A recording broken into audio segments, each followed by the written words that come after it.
Good morning and welcome to our session on Initiative 20 by 20, tracking restoration progress against global targets. Thank you so much for joining. My name is Sean DeWitt. I'm the Director of Restoration at the World Resources Institute. And we want to first thank the government of Luxembourg for supporting Initiative 20 by 20 and for providing the space for us here today. And we're really excited to tell you a little bit more about Initiative 20 by 20 and to have a really exciting panel. Initiative 20 by 20 started in 2014, and the vision was to have something uniquely Latin American that could contribute into some of the global targets around restoration and conservation. As you see here, the goal is to bring 50 million hectares under restoration and conservation across the Latin American Caribbean region by 2030. We're really excited that 18 countries have committed to this task, more than 50 million hectares now, 52.6. And there's $2.5 billion of private sector capital that's been committed by a range of impact investors that are seeking projects across the region. And as I mentioned, Initiative 20 by 20 is a Latin American initiative, but it is contributing into these larger global targets and goals and platforms, including the UN Decade on Ecosystem Restoration, which had its birth in 20 by 20, with Minister Lena Pol from El Salvador really championing that initiative and making it a reality. But also the Kunming-Montreal Global Biodiversity Framework, the Bond Challenge, and many more. We're also really excited that Initiative 20 by 20 has helped to catalyze some country-level initiatives and multi-country initiatives within Latin America as well, including the Mexican Alliance for Restoration, AMERE, and the tri-national Atlantic Rainforest Initiative that includes Paraguay, Argentina, and Brazil. And so with this, we see one of the most active partnerships that we at WRI have. We have 18 countries that are part of this initiative, 136 technical partners, ranging from folks that have carbon expertise to restoration expertise and well beyond conservation expertise. We have 32 financial partners, again anchored by MDBs and impact investors, and we have 7 task forces. These task forces are where we really try to bring knowledge together across all of these partners. And the topics that we have include carbon markets, biodiversity, we have monitoring and transparency, we have investment, and we have assisted natural regeneration, among others.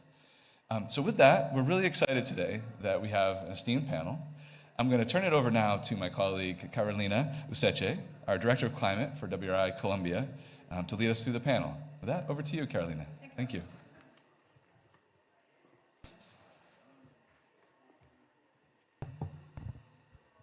Buenos días para todos y para todas, los presentes y los conectados en línea.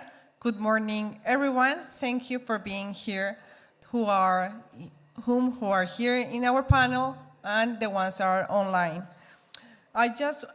My name is Carolina. I am from Colombia, and it is a huge honor to be here today. And I just want to highlight what COP28 have been since day one. So the first day began very well. So we have COP28 Declaration on Sustainable Agriculture, Resilient Food, and Climate Action.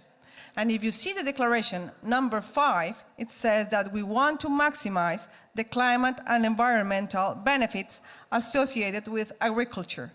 Wow, and how we're going to do that? In the declaration, it says is by conserving, protecting, and restoring land and natural ecosystems. So this declaration that is signed by 134 parties, it includes Brazil, Colombia, Chile, Costa Rica, Ecuador, El Salvador, Guatemala, Nicaragua, and among others, Latin American and Caribbean parties. But also, these COP have had an especially focus on forests and forest restoration. But what are the thematics that we have been talking about? The first one is institutionality and governance. The second one, finance innovation. Conflict and illegality. We have a lot of panels related to that. Indigenous and local communities, and of course, climate change impacts on forests and how restoration help us achieve the agreement. Also, yesterday we have a meeting between the 3 basins, Amazon, Congo, and Indonesia, what we have been talking about, that we must act faster in the 3 basins. And the first thing that we must accelerate is the protection and restoration in the Amazon, Congo, and Indonesia basins. The second one is how we can empower local communities and to move forward bioeconomy in these 3 areas of the world. And the third one is about cooperation. We cannot conserve and protect these 3 basins if we do not work together. Also, that is why 20 by 20 here plays an important role. As Sean was saying, we have a regional collaboration between 25 private investments, 95 technical institutions, and 18 Latin American countries. So that is why, if we want to achieve 50 million hectares to 2030, we must work together. We are not going to achieve the Paris Agreement. We are not going to achieve Kunming-Montreal agreements also if we do not work together. So please, I would like to now continue with our great panel, and we would like to try to understand how we can move faster. So I would like to call our great panelists today, and I'm going to call them. Gregory Watson is our leader of the IDB's Biodiversity Cluster and Natural Capital Lab, please. Marinés Rivadeneira from Ecuador. She is WWF Policy Coordinator for Latin America and the Caribbean. We have Pina Gervasi from Peru. She is the Climate Change Director of FSC International. And we also have Carolina van Tilburg, I say it well, from the Climate Asset Management. Welcome, everybody. So let's talk. And let's talk about how we can move faster and forward.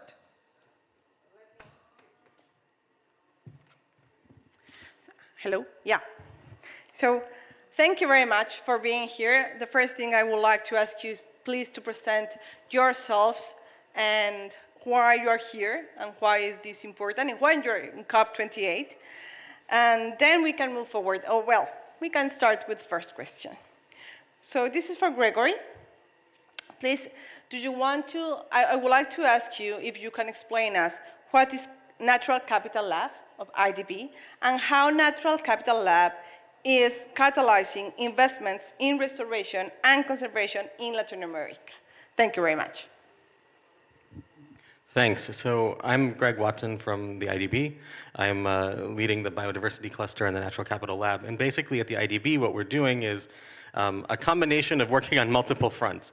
So what our team does is work both on mainstreaming inside the IDB, so making sure that biodiversity and natural capital are incorporated in our institutional strategy, in our country strategies, in our sector strategies, that our teams are supported as they're developing new products and projects, but also supporting countries in mainstreaming themselves. So we have programs that are supporting scientific data, scientific inputs with various countries, ecosystem service evaluations, policy planning, incorporating biodiversity upstream into infrastructure planning, into multi-sector budgeting and budget tagging and that kind of work.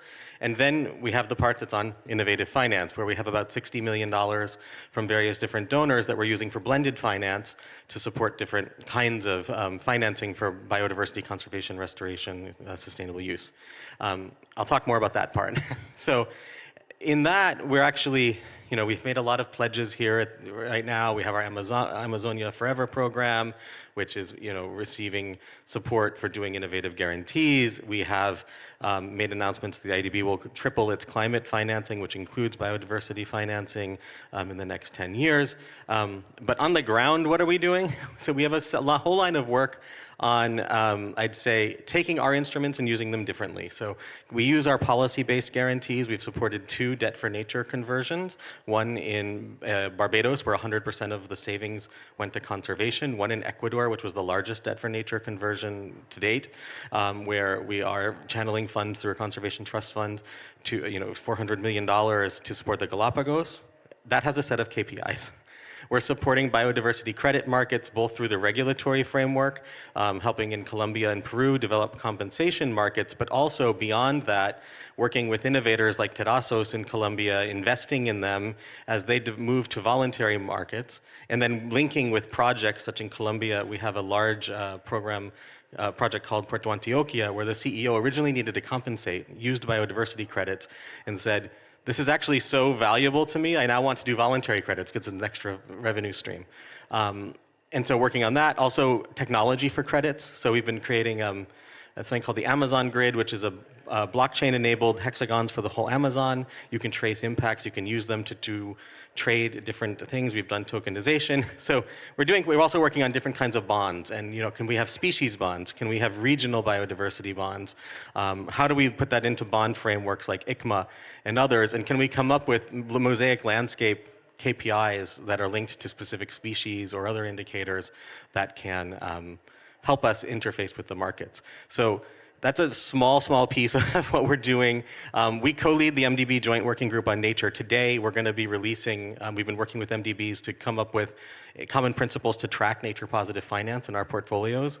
So we're releasing that today, but along with that, we're going to release at the IDB a full list of all of the different innovations that we're supporting. So I urge people to go online and find that. And I know the second round we want to talk more about the KPIs and the measurement of all of this, and so that gives you a preview of what we're doing, and then we have some thoughts on how to bring that all together. Thank you very much. I think I need it. Oh, we only have one. Sorry. No, it's one microphone for all of us. Maria Inés, thank you. It's an honor and a pleasure to have you here, and also highlighting the woman's voice here at COP. So it's a huge honor to have you here. And what I would like to ask you is, well, please to present yourself, and also what opportunity does the new Kunming-Montreal targets bring to restoration, and how countries in Latin America can accelerate action, please. Thank you, Carolina. The pleasure is mine. Thank you for inviting me and give me the opportunity to talk about this huge responsibility that we have about to recover terrestrial, marine, and freshwater wetlands ecosystems. My name is Maria Inés Rivadeneira. I am the policy coordinator for Latin America and Caribbean, and I am also had another hat as a manager for policy and governance in Ecuador, in WWF Ecuador. And it's interesting because I am really honored to be here with all of you, because we have different perspectives, views, and responsibility in these topics. I am from the human rights side, and I work in environmental governance. And through that perspective, it's really important to find out synergies between different conventions. So Kunming-Montreal is giving us a huge and important opportunity that we didn't have before. So since the last year, we start not only talking about, but working together in order to put three elements in the same place. So first is defining clear, ambitious, and measurable restoration goals. So we need in both. In NDCs, the National Determinate Contributions, which is the main instrument for accomplishing the Paris Agreement, and then we have the Kunming-Montreal Global Biodiversity Framework. So we need clear, ambitious, and measurable restoration goals based on science, of course, to achieve especially the target 2, which is the 30 by 30 recovery of those ecosystems that I already mentioned. And the second element that I would like to highlight is develop financial mechanism necessary to implement restoration in priority landscape. So if we do not have resources, it's going to be impossible to achieve our goals, right? But not only we need the resources, we need free and equitable access to the resources. We need resources for local communities, indigenous peoples, women, youth, and the people who is really committed with this objective. And the third element is strengthen capacities and resources to implement restoration as national commitments and evaluate the impact of those efforts. So we need transparency, we need mechanisms of transparency, and we need good indicators, and we need good monitoring systems. We need that data. If we do not have that data, it's very difficult for both governments and civil society to follow up what is happening for real. So we have a huge opportunity to restore all of those degraded areas. We not only need conservation, we need restoration as well. We can find this conversion between different conventions, not only biodiversity and climate, but also the SDGs. So we need to put together three huge elements: nature, people, climate. Thank you.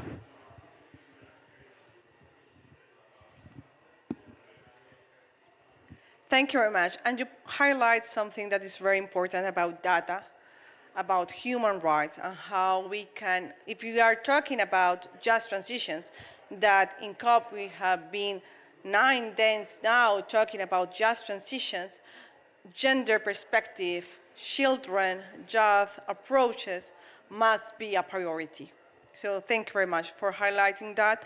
But also, you were talking about data. We need to talk about transparency. We need to talk about not more greenwashing, but good things. And that is why our countries, we are accelerating the green taxonomy. So it's a political voice that we want to do things good. And that is why PINA is here, because we need to understand how we must do things well. It is not about running in restoration or running in climate action, but running in a good way. Maybe we can move slowly, but in a good way, because if not, we can go to bad adaptation or something like that. So Pina, thank you for being here also. And I just want to ask you, what is the role of FCC certification in tracking impacts of restoration of ecosystem services in Latin America, and how many projects do we have, and how we can move faster in these projects? So please, present yourself. I'm so happy that you are with us. Peru, Ecuador, together with Colombia.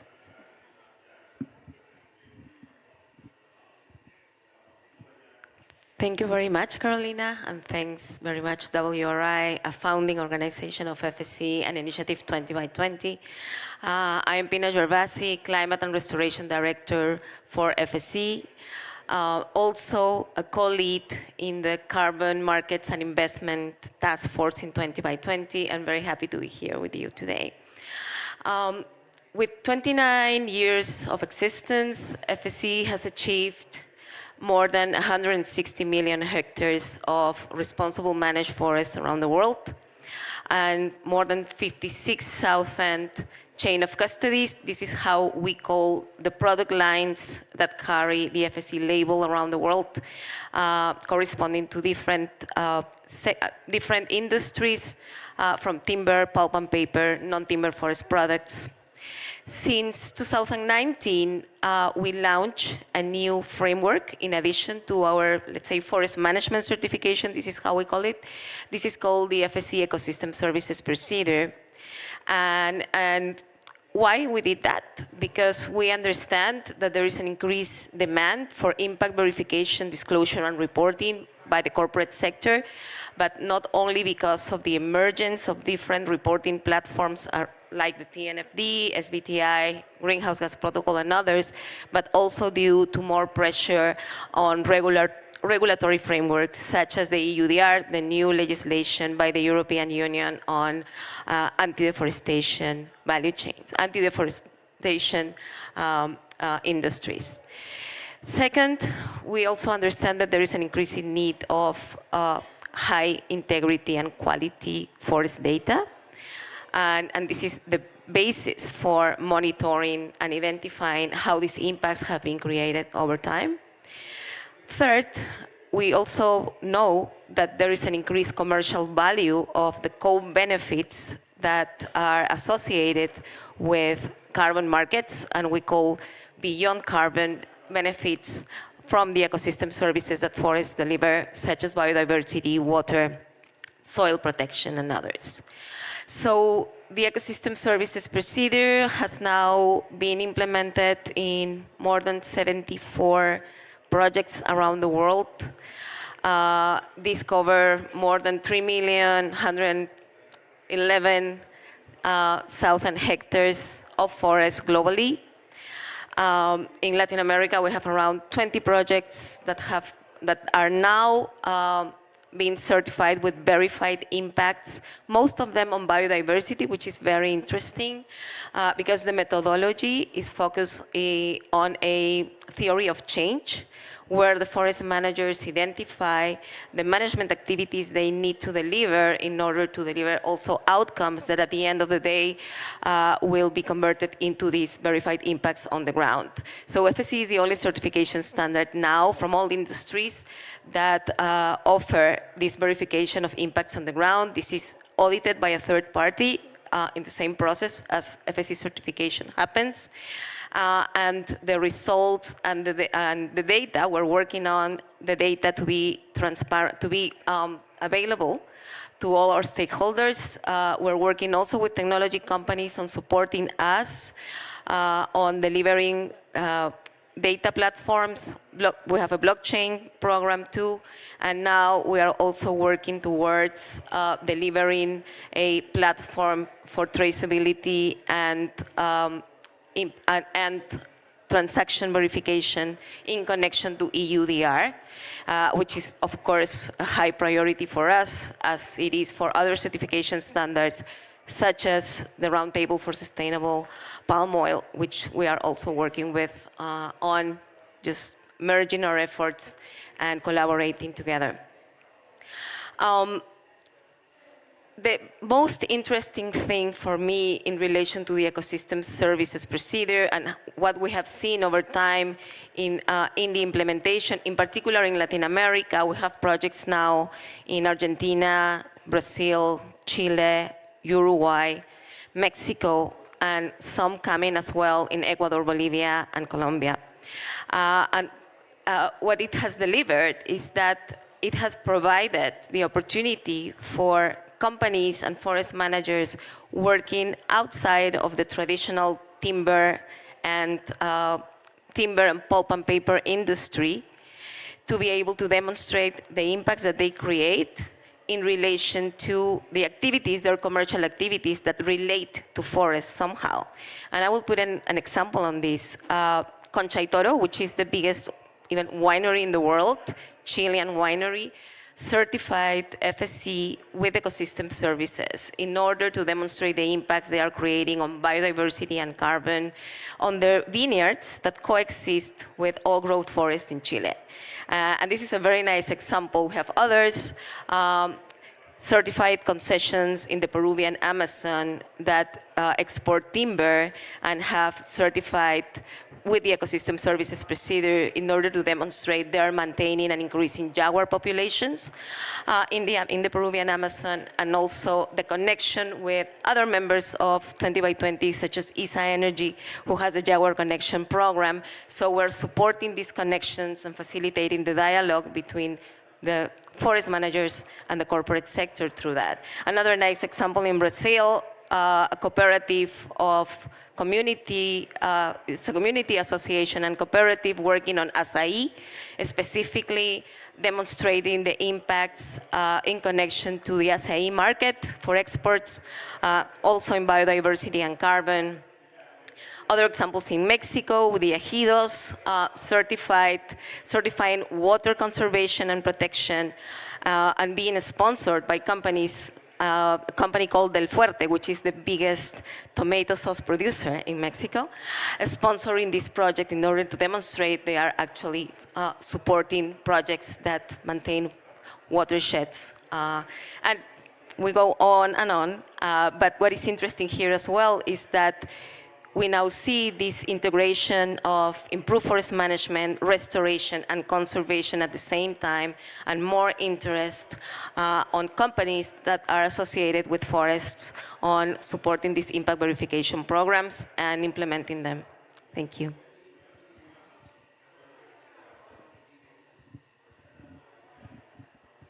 Thank you, Pina. Thank you very much. And I would like to ask Caroline, welcome. Actually, in Spanish, we can say tocaya, because I have the same name. So in Spanish, we say, hello, tocaya. And I would like to ask you, because Pina have highlighted the importance of this private sector. We as Latin America, sometimes we do not like to work with the private sector. We say that the private sector is there and the public sector is here. But now, Pina just highlighted the importance to work together and to move forward. And if we want to achieve Paris Agreement and biodiversity goals and SDG goals, we must go together with private sector and different actors, actually. So I would like to ask you about that. I would like to ask you, what are the system changes that are needed to accelerate investments in Latin America? What business models are you most interested in Latin America? Thank you very much. And please present yourselves, Tocaya.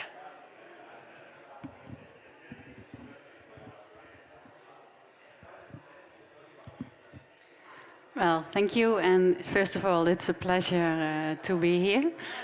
And I'm not even going to pronounce it in Spanish, what it means to have the same name. My name is Caroline, and I'm working for Climate Asset Management, and we are a partnership between HSBC and Pollination.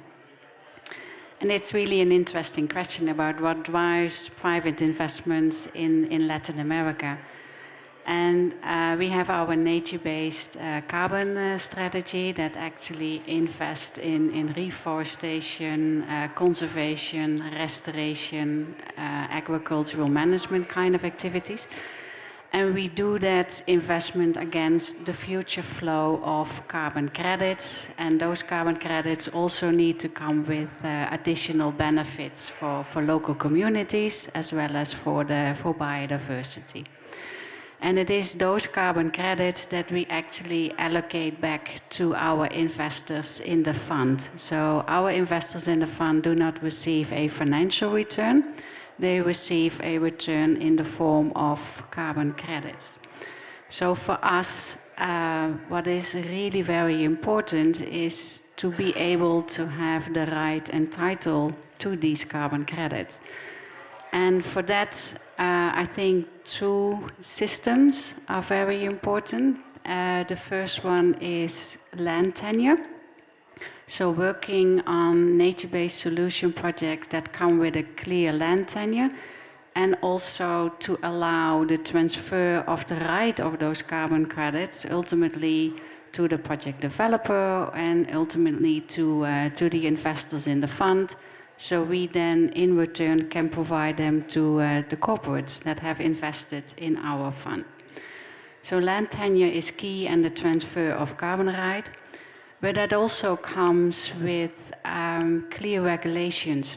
We know that a lot of companies are now working on the regulatory environment, mostly part of the Climate Act that they have put in place.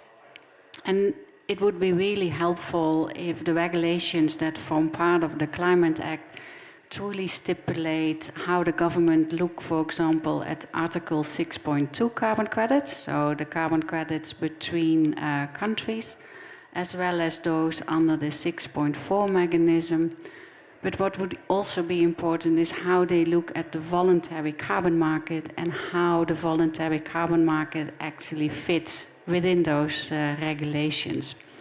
And there are already some countries that have these regulations in place, for example, Ghana, and that allows for, first of all, a clear framework of how the voluntary carbon market actually works within the regulatory environment, as well as certain costs and fees that are in place. So the more clarity investors have in relation to land tenure and the transfer of carbon right, as well as in relation to the regulatory environment and how governments actually stipulate those, that would really help foster private investment in Latin America. And I also want to touch base with you on your final point in bringing, for example, the world of restoration to the world of the private sector, because technically and ideally they need to work more closely together. So there is, what I also feel needed is that we speak a common language. So we need to somehow establish a common language between all stakeholders involved, so it is very clear what is actually expected from all of them. So yeah, that is still a process. In addition to, let's say, the more systemic changes, is also changes in human behavior and having a cultural translation happening between the various stakeholders involved. Thank you.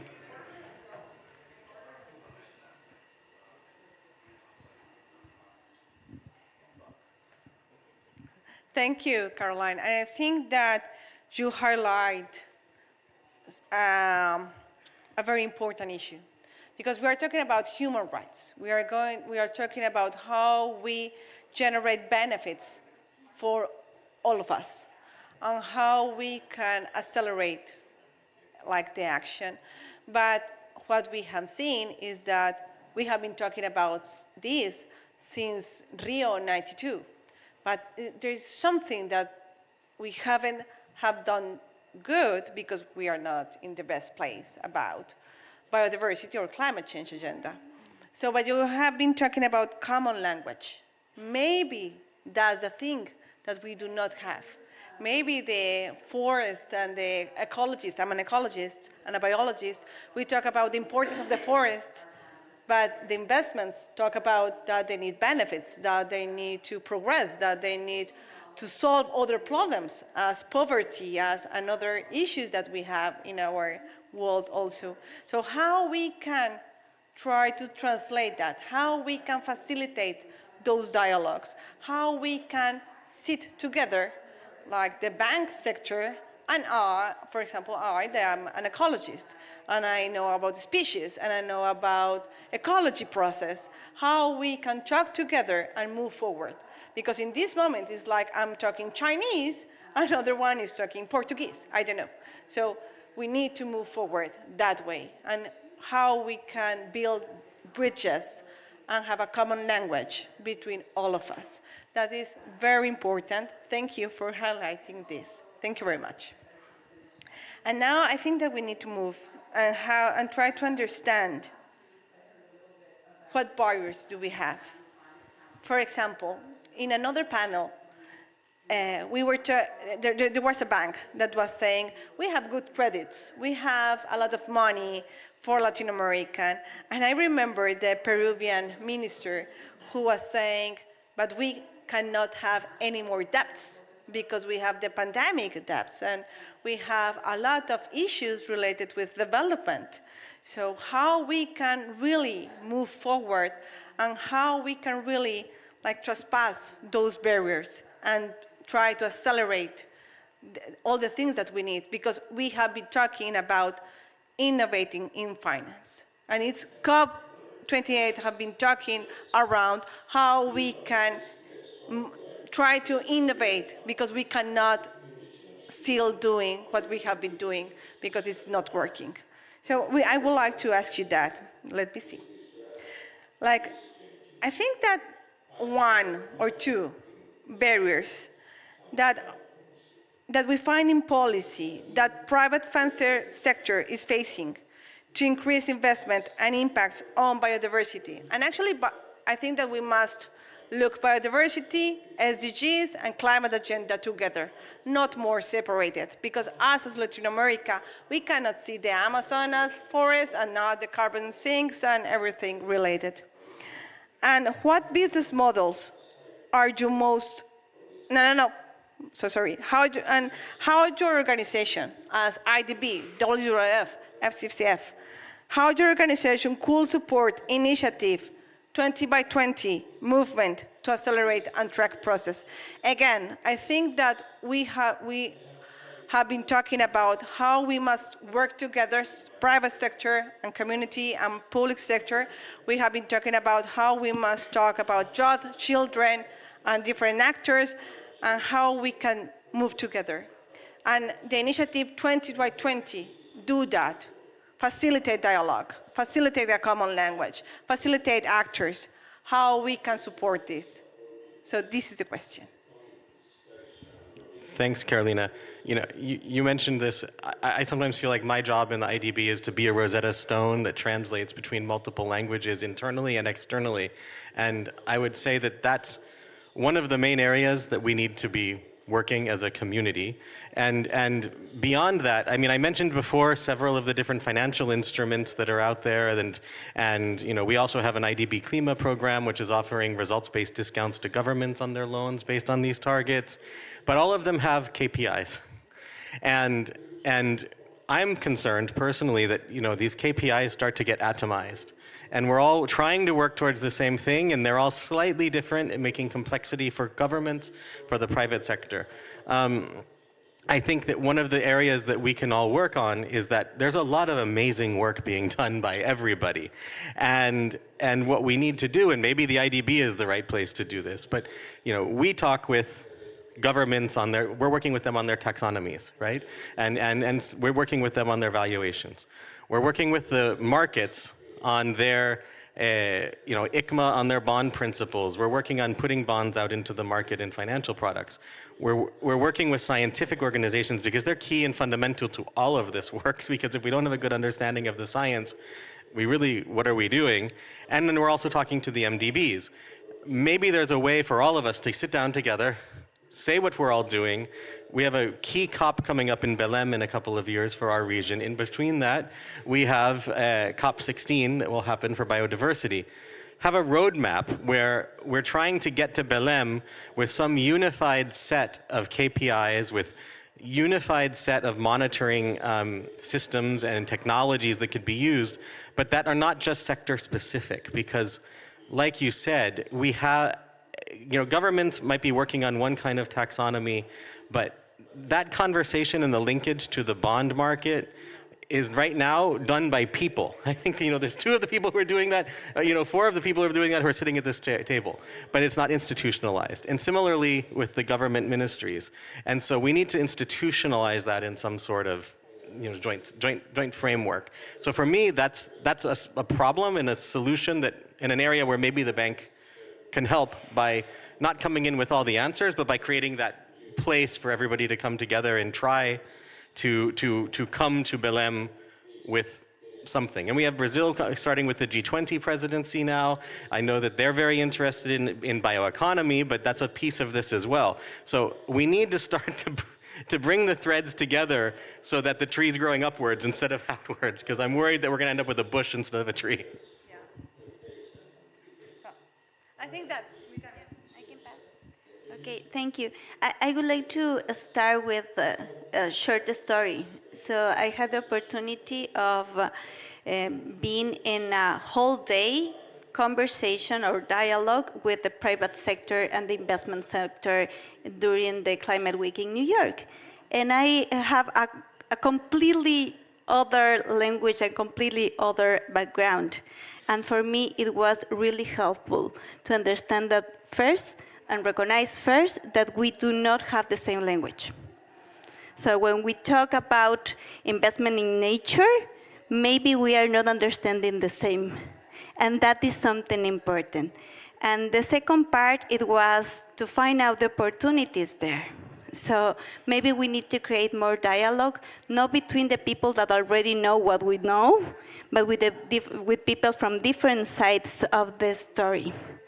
And I think with the private sector and in general with the investment sector that is pretty different, what we need to understand is how we can find out different contributions for each part of this ecosystem, because it's an ecosystem, right?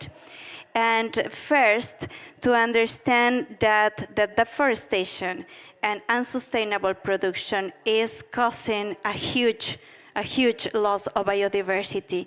And we are combining three crises at the same time. Increasing loss of biodiversity, climate change, and contamination. And the three crises has the same problem, and they came because of the same problem. And maybe we can find out exactly the same solutions for the three crises if we work together.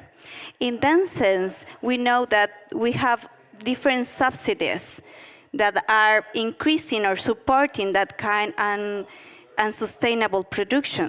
So what if we try to find out the way how to change that kind of subsidies and put that investment in other things? For example, in agroforestry, in science, in monitoring, not only biological, but territorial monitoring, in governance practice with local communities and indigenous peoples, with women, with youth. So put the money with the people that can support the change. I think that is really important. The other important thing is that we know that in Latin America and Caribbean, we have another problems. Those problems are related with unstable institutions, may I say? Yeah. So if we do not have a strong governance mechanisms, it's very difficult to change things. So we need to work on that, and we need to invest on that. This is important. And to see nature not as a capital, because it's not something that we can accumulate. Nature is a resource that we need to sustain the life in Earth, not only for people, but if we want to have well-being, if we want to have prosperity, if we want to have health, we need health forests, we need health rivers, we need health oil and soil and everything. So it's important to restore, to maintain the nature in the best way possible if we want to have good lives as well. So we need to change the way that we are seeing the investment, and of course, we need to work together on that because it's not easy to find the same language.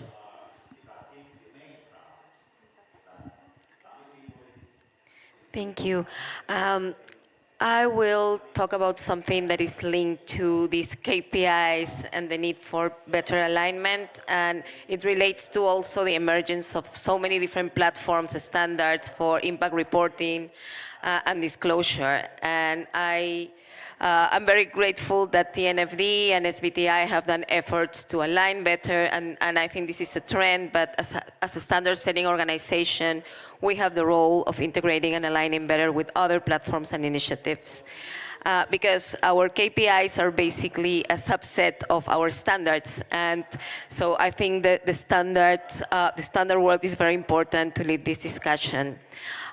In terms of some of the challenges that I see in relation to subsidies and incentives for restoration and ecosystem services, protection and maintenance, I see there is a lot of room for improvement in Latin America, but we also as FSC do quite a lot of engagement with governments so they can include these incentives and subsidies in their legal frameworks. For example, the Peruvian National Forest Law has just added an annex to include some incentives for ecosystem services certification through FSC, which actually delivers 5% additional to the incentives of having certification, which sums up to 30% for all forest concessions that have certification standard, which is, and certification, which is, I think, motivating for many companies to get in the system. I think the other challenge is to understand value chains and the actors within value chains, not only in connection to commodity products, but also to intangible services such as ecosystem services. And from FSC, we have the power to understand how these value chains work together and who are the stakeholders that connect each of these value chains. And I think this is crucial. If we talk about financial flows, we can also understand what are the financial flows coming from ADB to other kind of local banks, asset managers, project developers, and all the investment ecosystem, as I call it. So the need to a better understanding with a value chain approach, I think, will contribute a lot to these discussions. And finally, and I think this is very important, it's how we support the corporate sector on getting a social license to operate in the territories. And I think from Initiative 20 by 20, we have a role to engage with local communities, indigenous peoples that do not only manage their forests, but are also impacted by the corporate sector activities. So integrating better FPIC, free, prior, and informed consent on investments, I think is crucial for the financial sector in order to drive more investments and successful projects, in particular in Latin America. Thank you. Thank you so much. And I think I'm going to echo a bit what has been said before. And you also mentioned biodiversity. So what we see now is an increasing number of standards in relation to carbon, who are all slightly different. And then we also see this new kid on the block, which is biodiversity credits. And that again comes with very different set of methodologies and standards. And I think it's these increasing differences that might be very slightly makes it very difficult for project developers, but also for investors to truly select which one to choose. And particularly, I feel that that is the case for the biodiversity credits coming up. So I really echo the first speaker to try to work more together and work on what it is that you have in common and not always looking at the differences between those two. And I've also given some further thought on how the 2020 initiative can help. And what I realized while being at the COP is you see increasing number of indigenous people actually standing up and letting their voices heard. And I think that's an incredible movement as such. So if somehow those communities can be capacitated in the field of how they can develop a project, also for the view of generating carbon credits, and therewith they get an additional benefit. But also what Pina was saying in relation to the market linkages and making sure that there's a good offtake for the products they produce. Because in the world of carbon, you also have the risk of reversal. And the more you can capacitate local communities of the importance of growing trees and nurturing them, that really benefits not only the climate, but also the land that they live on and they depend on. So I feel that capacity building in getting these projects off the ground, also with a view to create the market linkages, would be an excellent opportunity for the 2020 initiative to focus on. Thank you.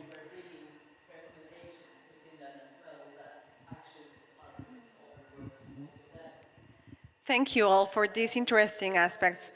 And we are all absolutely sure of what we have to do, or at least we have an idea on the track that we have to go.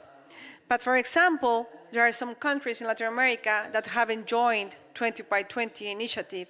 There are some countries as Colombia that haven't joined this alliance with different countries and private sector and other ones. Now we are online and we are talking to all Latin American countries. So if we have them here seated with us, what we should tell them to join 20 by 20 initiative?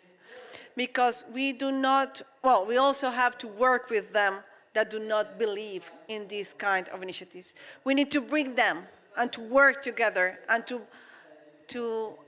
construct a bridge to work with them. Because we all here, we are friends, we have been working together, but now we have to to work and to join those countries that are not quietly sure that this is the pathway. So if you have them here, they are online in this moment, and we are going to translate this in Portuguese and Spanish so more people can join us and understand why is this important. I would like to ask you in a minute, if you have Costa Rica, Panama, Guatemala, Nicaragua, Brazil, Honduras, Las Guyanas, and other Latin American countries, Haiti, other small and huge countries as Colombia, and that we have the Amazon. Why do we need to work together? Why is this important? And why they must join 20 by 20 initiative? Why is this important for them? Not for us. We have clear what we must do. But for those countries that they are, how to say, septic, I don't know how you say that in English, but that they are not quietly sure what they must do. What is your recommendation to those countries that have doubts? How we can ensure them to work with us in a collaborative way? Thanks. So I don't know if I can speak specifically for 20 by 20, but I think in general, more broadly with your question, how do we kind of align efforts, and this goes to what the last speaker was saying, I think it's by focusing on where we have commonalities, and starting there, not being too wedded to specific language. I think some of us sometimes, get very wedded to one word, right? We must use the word natural capital, and in another country that's a bad word. And then, and I think being flexible, because every country has its own political reality, it has its own biodiversity reality, and it has its own financial reality. And so I think meeting countries where they are, listening to what their challenges are, and being flexible to meet where there's commonalities, and then work from there to build the broad consensus amongst multiple countries. I do agree with what you said, that we need to find out a consensus. And it's really important to notice that if we continue in the business as usual, we are going to reach tipping points. And if we get at that point, it's not going to be another opportunity for us. So we only have 6 years to change the history. It's a very short time. And in both conventions, the Kunming-Montreal Global Biodiversity Convention and the UNFCCC, we have some opportunities. And nature-based solutions are one of them, of course, and we already have instruments that can support us in this effort. So we have the NDC partnership, and we have the NBSAP accelerator, so we can support the governments in order to achieve their goals in this target of 20 by 20. And also the 30 by 30 target for Kunming-Montreal. And we also have the freshwater challenge that is a good example how to put restoration in the good way, and we have the countries that are aligned in that sense, and they have the willingness to do that. And only one important data that you need to know is only 4 NDCs in Latin America has specific measures about restoration. Those are Brazil, Bolivia, Chile, and Honduras. No, only 4 for now. but they can put, right now they are updating the NDCs and NBSAPs. So we have to take this opportunity and support the governments, and they have to be open that we can sit together from different sides and support them in this effort. So I think it's a gold opportunity for everybody. Thank you. And in the same line, I think, to me, it's important to go to action and not go beyond commitments to action, and to use the tools that we have available now and not just overlap or duplicate efforts from developing new methodologies, new systems, new frameworks. as an example, we have seen the national park system in Uganda is implementing our ecosystem services procedure in order to demonstrate or report biodiversity conservation in the national parks in Uganda. So why we should create new elements, new methodologies, if there are some that are already working. And to me, the message will be, let's pilot together, let's invest money on putting the tools in the territories and learning how this work, and go ahead and scale up. No, I can only echo that. I think I would advise countries that are not yet part of the 2020 initiative is actually to join in order to increase capacity, but also what my colleague here is saying is to share lessons learned, and especially if countries want to tap into the world of carbon, making sure that they have the right regulatory system in place that actually allows carbon finance to trickle in. Because it is a beautiful mechanism that allows private corporate money to trickle down to local communities on the ground. And by joining the 2020 initiatives, by going through a capacity exercise, as well as to share learnings amongst themselves of what works and what does not work, I think that would be really valuable. Thank you.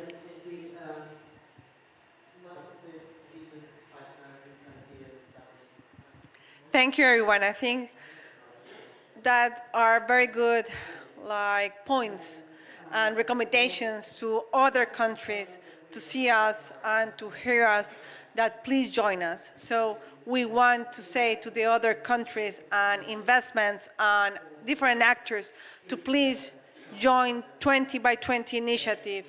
We are good people. We are happy people, so it's good to work with us. So please join us. And I just want, in the few minutes that we have left, we have 3 women in the panel. So I must ask something about gender perspective. And in this COP also, in the first days, we have gender and youth voices. And actually we have these, people talking about gender justice is climate justice. And in Latin America, this is a huge aspect. If we are talking about restoration projects, I only know some of them that have gender perspective. Colombia, for example, has one of the biggest restoration projects in the highlands, and it is organized and it is implemented by women. But it's just one project. The rest and almost the total of projects are held by men, not women. So here we have 3 incredible women, and I would like to ask you how we can empower women to be involved in restoration projects, how we can highlight, improve, and make women more power to create a community to move forward restoration in Latin America. So please, I will jump you, but please, women, here, it will be an honor to hear you with specific recommendations for women and children. Since 2 years ago, we started in WWF Ecuador an exploration, because it's exploration by now, doing a diagnosis in territories about how the behavior of the communities are related with gender roles and power relationships. And it was very difficult at the beginning, but it has been a very, very interesting process. So from the diagnosis that the office used to do, and now the diagnosis that we have, is that we have huge difference about the data and about the comprehension of the reality and the context. So if we see through a gender lens what is happening in a specific territory, we can understand better what the people is using and access the natural resources, and how they have opportunities also, but challenges in terms of conserve biodiversity and the fight climate change. So what we are doing now with that information is that we are integrating in the different measures, the different indicators, the different actions, different perspective, but also activities related to decrease the gaps, the gender gaps, but not only gender, the intergenerational gap, and also the gap related with disabilities, and also the cultural identity problems or issues that we have in the specific territories. So with this perspective, all the things change. Is absolutely different the results that we have right now. And also it's easier because we understand better, but also the people with the benefits with whom we are working with, they understand better their realities, and they are very like open to work in another ways. So what I should say about the gender perspective is not a topic about only women. It's related with about the human relations and also the behavior. So something that we can do in biodiversity, restoration, climate change activities is to support those activities that are oriented to change the behavior of the people and change the structures of power and change also those structures of violence and inequality. I will speak more from a market perspective on the opportunities that I see in relation to the role of women on contributing to their local economies in their communities, and in particular also indigenous women. So I think that organizations such as FSC has a role to support women-based forest businesses that can also support the improvement of the quality of living of big communities. And I will put some examples of businesses or textiles, for example, on Shipibo, Conibo communities, indigenous communities in the Amazon, in the Peruvian Amazon, that are reaching markets such as in the US or Europe. And this is being demonstrated that they're increasing significantly the quality of living of their communities. So in terms of what our role can be from 20 by 20 is also to support the development of more forest-based, nature-based businesses led by women, and identify how we could also support them on making these market links. And of course, with growing awareness from consumers and the civil society around the world on these topics. Thank you. From climate asset management perspectives, gender is actually one of the KPIs that we look at when we invest in a nature-based carbon project. So we will make sure that women are included. And we can also do that, for example, through the carbon benefit sharing mechanisms, that actually flows to women, or at least that it flows to initiatives that are basically developed and will be carried out by women.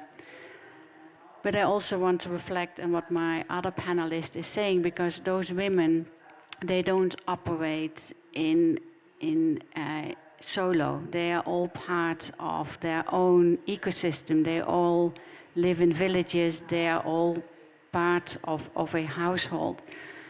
So it is also important not only to look at women, but also to see how they actually operate, work within the ecosystem they are part of. So in order to empower women, I think we also need to educate and work with the other people within the community, as well as the people that are in the household, just to ensure that there are no unintended negative consequences happening simply by empowering the women. And that's more or less what you mentioned as well. By empowering them, we also need to look at the, let's say, the ecosystem they operate in.